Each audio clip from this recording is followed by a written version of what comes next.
Benedict of Nursia was born in 480 in the region of Nursia, Italy, during a time marked by changes and challenges for Europe. The son of a wealthy family and the twin brother of Scholastica, who also became a saint, he showed an unusual inclination for the spiritual life from a young age. His heart did not yield to the worldly temptations that the city of Rome offered. Benedict saw the superficiality and corruption around him and yearned for something deeper. His youth was marked by an unceasing search for truth and purpose. He refused worldly pleasures and delved into the quest for something greater. Gradually, Benedict felt called to a life of isolation and prayer. Driven by great courage, young Benedict left school and family, walking away from Rome in search of an isolated place, renouncing all his possessions. Accompanied by his faithful nurse, who had cared for him since birth, Benedict sought inspiration in nature, deepening his studies and living among the simplest people. Such was his detachment that he renounced all material comforts that could distract him from his goals. It was during this period of retreat and contemplation that Benedict performed his first miracles, such as the miracle of the sieve.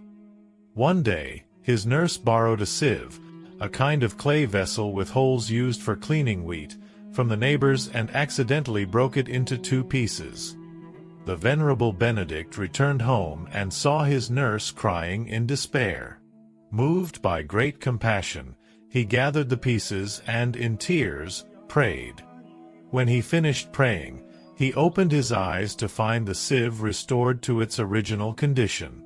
This miracle not only demonstrated the divine power operating through Saint Benedict, but also served as a tangible sign of his holiness and the depth of his faith.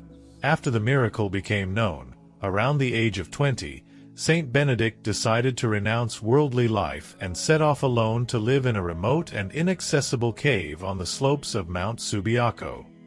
During his journey, he met an elderly monk named Romanus, who lived in a nearby monastery.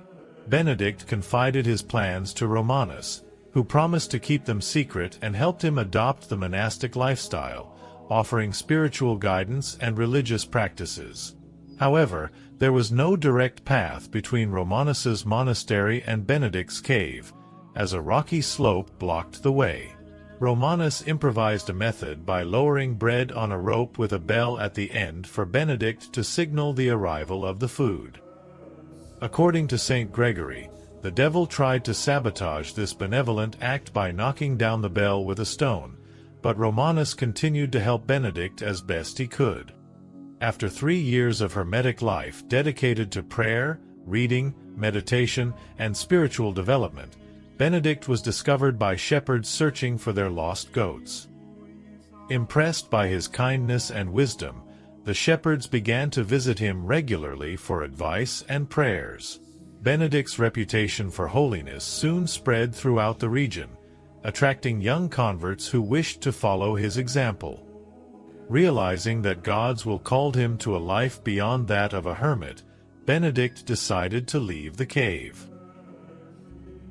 Near the cave of Saint Benedict was a convent dedicated to Saint Cosmas, whose leader had recently died. Due to his reputation, the community requested that Benedict take over leadership of the convent. Initially, Benedict refused the invitation, knowing that his lifestyle was significantly stricter than that of the convent's monks. However, after much insistence, he eventually accepted and took charge of the convent of Saint Cosmas. Benedict soon found that his intuition was correct.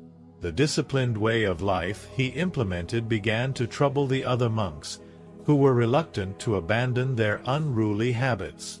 They quickly began to plot a way to get rid of Benedict and decided to poison him.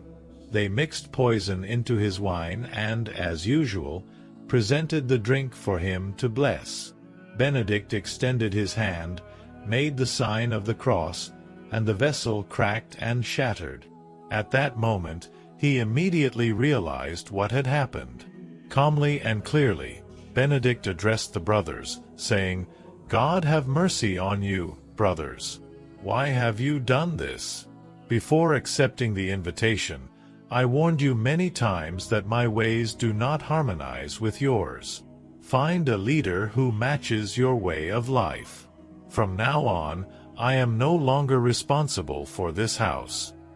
After leaving the convent of St. Cosmas, Saint Benedict found several devoted and energetic young men, including the future saints Placidus and Maurus.